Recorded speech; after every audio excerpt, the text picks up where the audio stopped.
Bago natin pag-usapan ng pagkahati ng Israel sa dalawang kaharian, simulan muna natin paano nga ba nagsimula ang lahi o lipi ng Israel. Ang Israel ay nagmula sa lahi ni Jacob.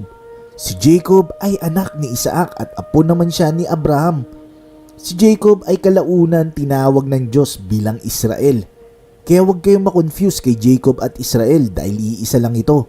So tawagin na natin si Jacob bilang Israel. Si Israel ay nagkaroon ng 12 anak.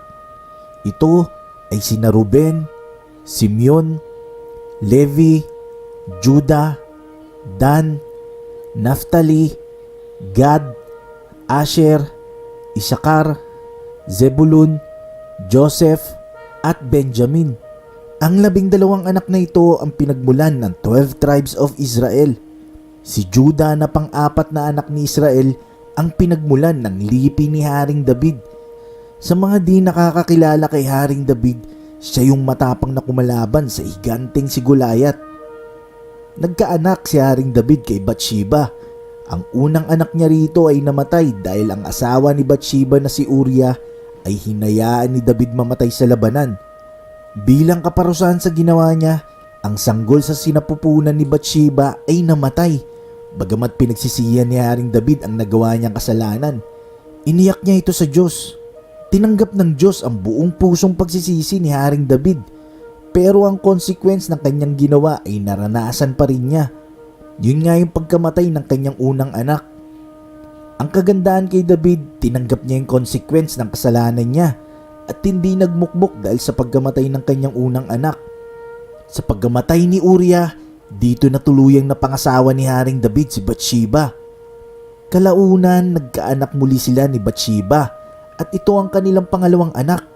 Nabuhay ang sanggol at pinangalan ng Solomon na ang ibig sabihin ay mahal ng Diyos. Pinanganak itong si Solomon sa Jerusalem. May naging kapatid pa itong si Solomon. Ito'y sina Nathan, Shamua at Shobab. Yan ang mga anak ni David kay Bathsheba noong hari na siya. May mga naunang anak pa kasi itong si David noong nasa Hebron pa lang siya. Dumating ang panahon na matandang-matanda na si Haring David. Yung tipong kahit kumutan giniginaw pa rin siya. At alam lahat ng ito ng buong Israel. Merong isang lalaki na ang pangalan ay Adonias. Si Adonias ang anak ni David kay Hagit.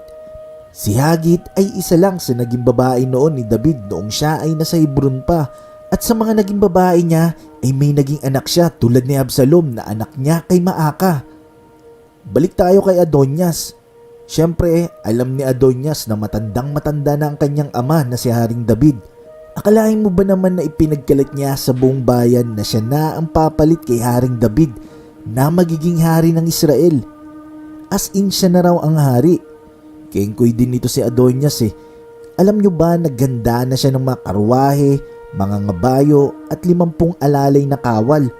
Ginawa pa ni Adonias, kinausap pa niya yung mga maimpluwensyang pare, yung commander of the army na si Joab at yung head ng bodyguard mismo ng hari para kumonsulta at humingi ng suporta sa kanyang pagiging hari kuno. Si Propeta Nathan na propeta ng royal court inalok niya rin ng suporta, kaso tinanggihan siya. Take note, walang kaalam-alam si Haring David sa pagkakalat ng fake news ni Adonias. Kinausap ni Propeta Nathan si Bathsheba. Sabi niya, hindi nyo ba alam na pinagkalat na ni Adonias na siya na ang hari ng Israel at walang kaalam-alam dito si Haring David? Kung gusto nyong iligtas ang sarili nyong buhay at pati ang buhay ng inyong anak na si Solomon, itong maipapayo ko. Pumunta agad kayo sa hari at sabihin sa kanya na diba ipinangako niya na si Solomon ang maghahari na kalili niya? Bakit si Adonias ang naging hari ngayon? Pag nasabi mo na yan, saka ako papasok at patutunayan ko ang sinabi mo. Ganun na nga ang ginawa ni Bathsheba. Matapos iyayag ni Bathsheba at Propeta Nathan sa hari na si Solomon ang dapat maging kalili niya, itinalaga na ni Haring David si Solomon bilang hari. Binuhusan na ng langis ng paring si Zadok at Propeta Nathan itong si Solomon. Ang pagbuhos ng langis sa ulo ng itinalagang hari ay isang ceremonial blessing na ay sinasagawa sa pagtatalaga ng hari noon na tinatawag na anointing. Ganon din ang ginawa ng itinalaga si Saul at David bilang hari. Sa kabilang banda, Si Adonias ay nagse-celebrate na. Ang daming inimbita ang bisita Ikatatapos lang kumain ng mga bisita nang marinig nila na bakit ang ingay sa lungsod. Maya-maya, binalita kay Adonias na si Solomon na ang itinalagang hari at nagdidiwang na ang mga tao sa lungsod. Nang marinig ito ni Adonias at ng mga bisita, natakot lahat sila. Nagkanya-kanyang takas ang mga bisita at tumakbo sa altar itong si Adonis at kumapit sa mga sungay ng altar. Sabi niya, hindi raw siya aalis ng altar hanggat hindi nangangako na hindi siya papatayin. Nang pinakuha siya ni Haring Solomon, nagpatira pa si Adonias sa harapan ng kanyang stepbrother na ngayon ay hari na ng Israel. Hindi naman siya pinaslang ni Haring Solomon, pinauwi na lang siya. Nang malapit nang mamatay si David, pinagbilinan niya si Solomon na magpakatatag at lakasan ng kanyang loob. Tuparin niya ang kanyang tungkulin sa Diyos at mamuhay sa kalooban niya. Sundin ang mga batas, hatol at tuntunin ng Diyos ayon sa nakasulat sa kautusan ni Moises upang sa gayoy magtagumpay si Solomon sa lahat ng kanyang gagawin. Sinabi pa ni David na ipinangako sa kanya ng Diyos na kapag ang kanyang mga anak at mga susunod na salinlahi ay manatiling tapat sa Diyos at susunod ng buong puso, magpapatuloy ang kanyang angkan sa trono ng Israel. Ito ang pangako ng Diyos kay David na dapat panghawakan ni Solomon. 40 years na naghari si David sa Israel, 7 years nung nasa Hebron siya at 33 years nung nasa Jerusalem siya. Dumating ang panahon na pumanaw na si David at inilibing sa tinatawag na lungsod ni David.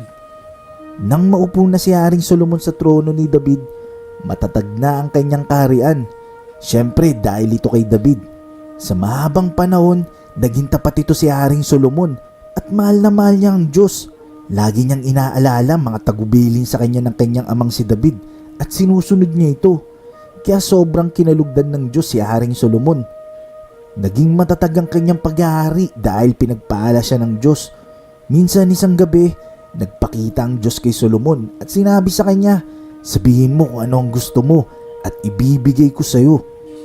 Sumagot si Solomon, napakabuti ninyo sa aking amang si David at ngayon ginawa ninyo akong hari kahalili niya. Panginoon, natupad sa akin ang pangako niyo sa kanya. Ginawa ninyo akong hari ng isang lahing sindami ng alabok sa lupa. Kaya ngayon, ang hiling ko'y bigyan ninyo ako ng karunungan at kaalaman upang mapamahalaan ko ang bayang ito. Kung hindi, paano ko pamamahalaan ang malaking bayang ito? Sagot ng Diyos kay Solomon, mabuti ang hiniling mo. Hindi ka naghangad ng kayamanan o karangalan. Hindi mo hiniling ang kamatayan ng iyong mga kaaway o pahabain ang iyong buhay.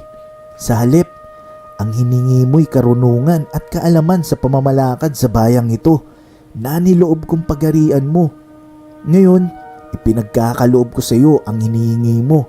At hindi lamang yan, bibigyan pa kita ng kayamanan at karangalan na kailan may hindi nakamtan ng mga haring nauna sa iyo at hindi kakamtan ng mga susunod pa.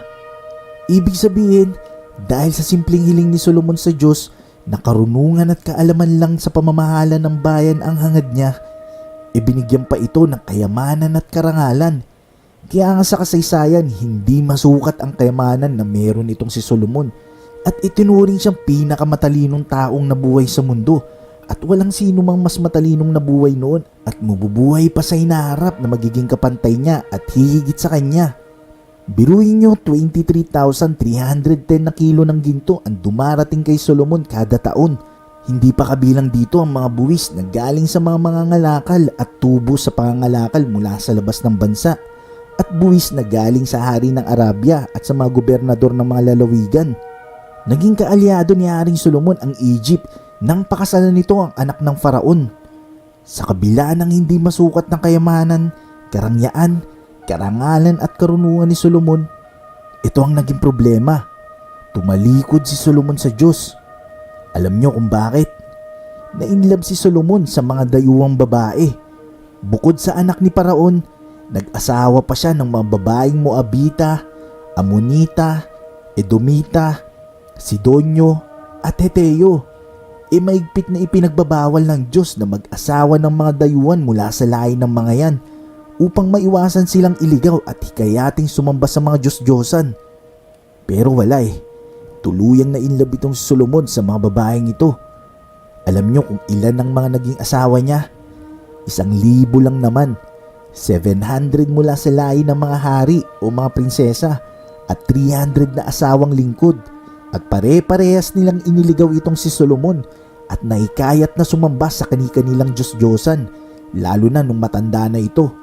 Kaya ang pagsamba ni Solomon sa mga Diyos-Diyosan ay tinuring na isang karumal-dumal at kasuklam-suklam na gawain para sa Diyos ng Israel. Nagalit ang Diyos kay Solomon dahil sa ginawa niyang ito. 2 beses pa nagpakita sa kanya ang Diyos at pinagbawalan siyang maglingkod sa mga Diyos-Diyosan. Pero sa kabilaan ng babala sa kanya ng Diyos, hindi pa rin siya sumunod. Kaya sinabi sa kanya ng Diyos na dahil sumira siya sa kanilang kasunduan at sinuway ang kanyang utos, aalisin niya kay Solomon ang kaharian nito at ibibigay sa lingkod nito.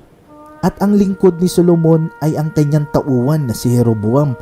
Ngunit alang-alang kay David na kanyang ama, hindi niya gagawin ito sa kanyang paghahari, kundi sa panahon ng paghahari ng kanyang anak. Ganun nga ang nangyari sa Israel. Nahati ito sa 2 kaharian. Ang Northern Kingdom ay tinawag na Kingdom of Israel, habang ang South ay tinawag na Kingdom of Judah.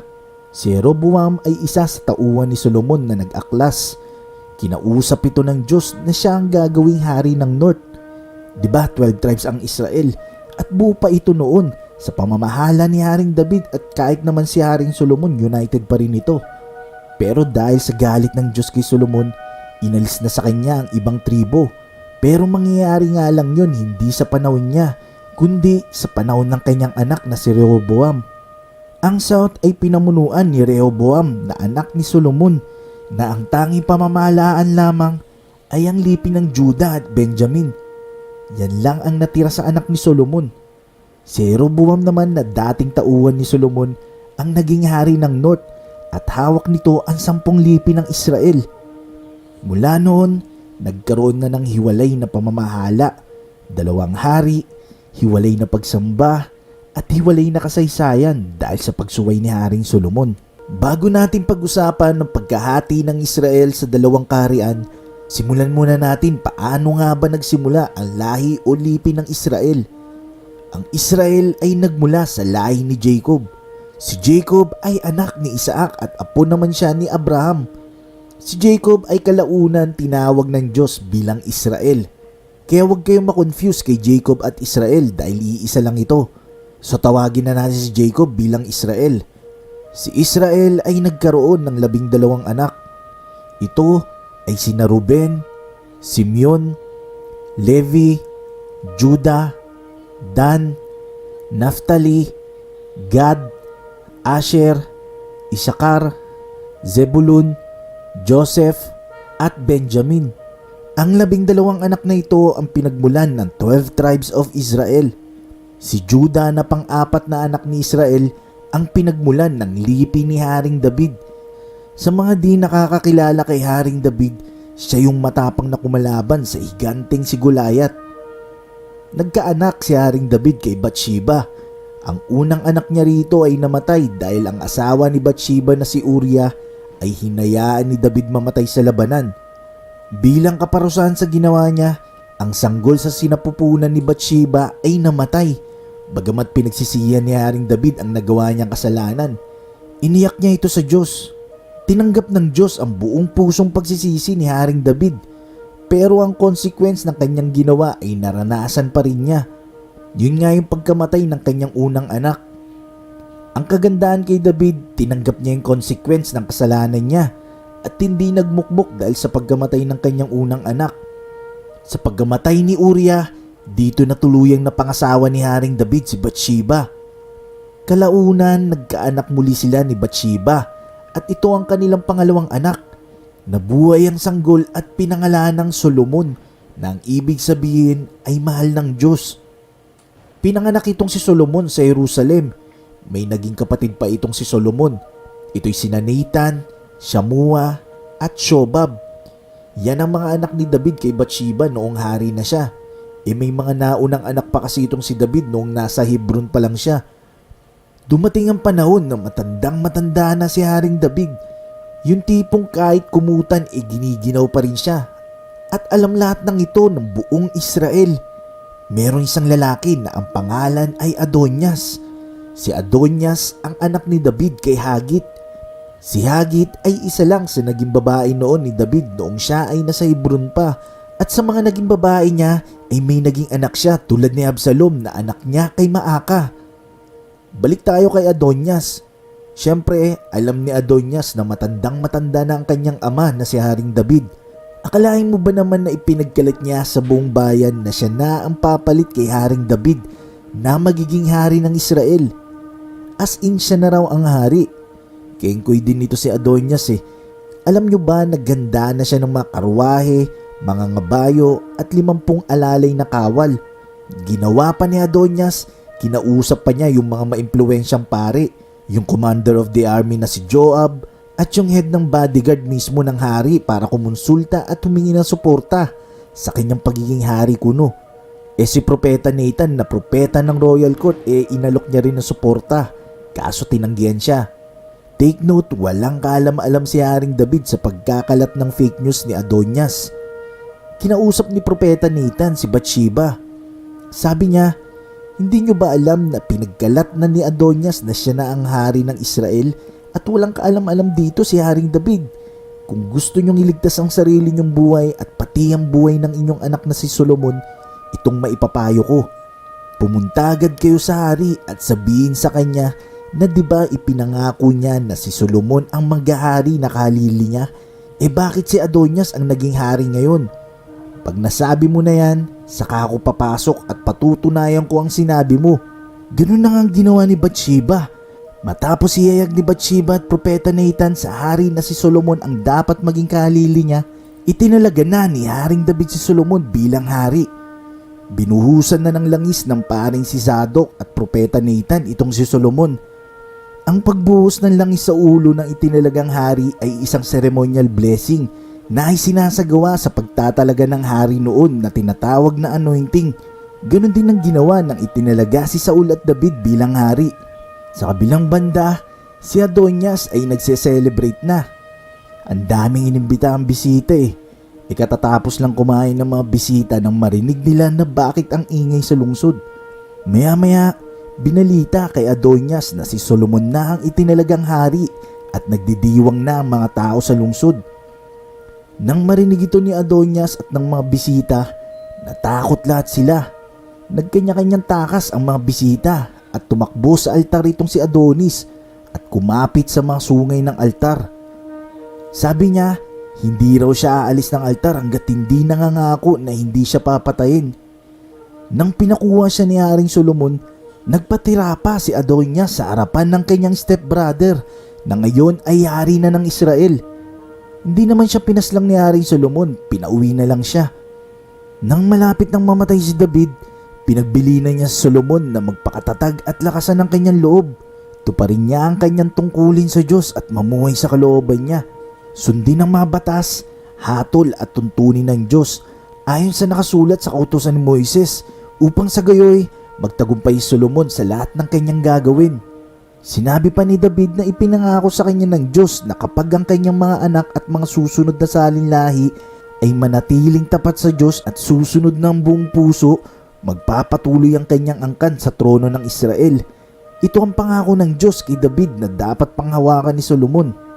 40 years na naghari si David sa Israel, 7 years nung nasa Hebron siya at 33 years nung nasa Jerusalem siya.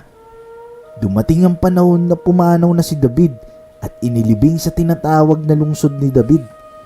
Nang maupo na si Haring Solomon sa trono ni David, matatag na ang kanyang kaharian. Siyempre dahil ito kay David. Sa mahabang panahon, naging tapat ito si Haring Solomon at mahal na mahal niya ang Diyos. Lagi niyang inaalala mga tagubilin sa kanya ng kanyang amang si David at sinusunod niya ito. Kaya sobrang kinalugdan ng Diyos si Haring Solomon. Naging matatag ang kanyang paghahari dahil pinagpala siya ng Diyos. Minsan isang gabi, nagpakita ang Diyos kay Solomon at sinabi sa kanya, sabihin mo kung ano ang gusto mo at ibibigay ko sa iyo. Sumagot si Solomon, napakabuti ninyo sa aking amang si David at ngayon ginawa ninyo akong hari kahalili niya. Panginoon, natupad sa akin ang pangako niyo sa kanya. Ginawa ninyo akong hari ng isang lahing sindami ng alabok sa lupa. Kaya ngayon, ang hiling ko'y bigyan ninyo ako ng karunungan at kaalaman upang mapamahalaan ko ang bayang ito. Kung hindi, paano ko pamamahalaan ang malaking bayang ito? Sagot ng Diyos kay Solomon, mabuti ang hiniling mo. Hindi ka naghangad ng kayamanan o karangalan. Hindi mo hiniling ang kamatayan ng iyong mga kaaway o pahabain ang iyong buhay. Sa halip, ang hiningi mo'y karunungan at kaalaman sa pamamalakad sa bayang ito na niloob kong pagarian mo. Ngayon, ipinagkakaloob ko sa iyo ang hinihingi mo. At hindi lamang yan, bibigyan pa kita ng kayamanan at karangalan na kailanmay hindi nakamtan ng mga haring nauna sa iyo at hindi kakamtan ng mga susunod pa. Ibig sabihin, dahil sa simpleng hiling ni Solomon sa Diyos na karunungan at kaalaman lang sa pamamahala ng bayan ang hangad niya, ibinigyan pa ito ng kayamanan at karangalan. Kaya nga sa kasaysayan, hindi masukat ang kayamanan na meron itong si Solomon at itinuring siyang pinakamatalinong taong nabuhay sa mundo at walang sino mang mas matalinong nabuhay noon at mabubuhay pa sa hinaharap na magiging kapantay niya at hihigit sa kanya. Biruin nyo, 23,310 na kilo ng ginto ang dumarating kay Solomon kada taon. Hindi pa kabilang dito ang mga buwis na galing sa mga mangangalakal at tubo sa pangangalakal mula sa labas ng bansa at buwis na galing sa hari ng Arabia at sa mga gobernador ng mga lalawigan. Naging kaalyado ni Haring Solomon ang Egypt nang pakasalan nito ang anak ng Faraon. Sa kabila ng hindi masukat ng kayamanan, karangyaan, karangalan at karunungan ni Solomon, ito ang naging problema. Tumalikod si Solomon sa Diyos. Alam niyo kung bakit? Nainlove si Solomon sa mga dayuhang babae.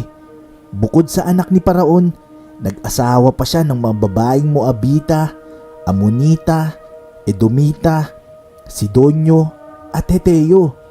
Maigpit na ipinagbabawal ng Diyos na mag-asawa ng mga dayuhan mula sa lahi ng mga yan upang maiwasan silang iligaw at hikayating sumamba sa mga Diyos-Diyosan. Pero wala tuluyang nainlove itong si Solomon sa mga babaeng ito. Alam niyo kung ilan ang mga naging asawa niya? 1,000 lang naman. 700 mula sa lahi ng mga hari o mga prinsesa at 300 na asawang lingkod. At pare-parehas nilang iniligaw itong si Solomon at naikayat na sumamba sa kani-kanilang Diyos-Diyosan, lalo na nung matanda na ito. Kaya ang pagsamba ni Solomon sa mga Diyos-Diyosan ay tinuring na isang karumal-dumal at kasuklam-suklam na gawain para sa Diyos ng Israel. Nagalit ang Diyos kay Solomon dahil sa ginawa niyang ito. 2 beses pa nagpakita sa kanya ang Diyos at pinagbawalan siyang maglingkod sa mga Diyos-Diyosan. Pero sa kabilaan ng babala sa kanya ng Diyos, hindi pa rin siya sumunod. Kaya sinabi sa kanya ng Diyos na dahil sumira siya sa kanilang kasunduan at sinuway ang kanyang utos, aalisin niya kay Solomon ang kaharian nito at ibibigay sa lingkod nito. At ang lingkod ni Solomon ay ang kanyang tauhan na si Jeroboam. Ngunit alang-alang kay David na kanyang ama, hindi niya gagawin ito sa kanyang paghahari, kundi sa panahon ng paghahari ng kanyang anak. Ganun nga ang nangyari sa Israel. Nahati ito sa 2 kaharian. Ang Northern Kingdom ay tinawag na Kingdom of Israel, habang ang South ay tinawag na Kingdom of Judah. Si Jeroboam ay isa sa tauhan ni Solomon na nag-aklas. Kinausap ito ng Diyos na siya ang gagawing hari ng North. Diba 12 tribes ang Israel at buo pa ito noon sa pamamahala ni Haring David at kahit naman si Haring Solomon united pa rin ito. Pero dahil sa galit ng Diyos kay Solomon, inalis na sa kanya ang ibang tribo. Pero mangyayari nga lang yun hindi sa panahon niya, kundi sa panahon ng kanyang anak na si Rehoboam. Ang South ay pinamunuan ni Rehoboam na anak ni Solomon na ang tanging pamamahalaan lamang ay ang lipi ng Judah at Benjamin. Yan lang ang natira sa anak ni Solomon. Si Rehoboam naman na dating tauhan ni Solomon ang naging hari ng North at hawak nito ang 10 lipi ng Israel. Mula noon, nagkaroon na ng hiwalay na pamamahala, 2 hari, hiwalay na pagsamba, at hiwalay na kasaysayan dahil sa pagsuway ni Haring Solomon.